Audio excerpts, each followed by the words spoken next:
வணக்கம். இன்னைக்கு நான் என்ன பண்ண போறேன்னு தெரியுமா? அறத்துப்பால்ல இருக்கிற 8வது அதிகாரத்துல இருக்கிற திருக்குறளை சொல்ல போறேன். 8வது அதிகாரம் என்னன்னு தெரியுமா?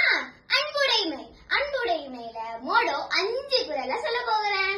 வாங்க பாக்கலாம். அன்பிற்கும் உண்டோ அடைக்கும் தாள் ஆர்வலர் பொன்கனி புகுசல் தரும்.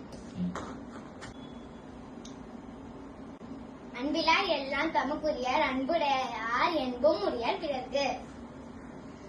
அன்போடு எய்ந்த வழக்கென்ப ஆறுயிர்க்கு என்போடு எய்ந்த தொடர்பு.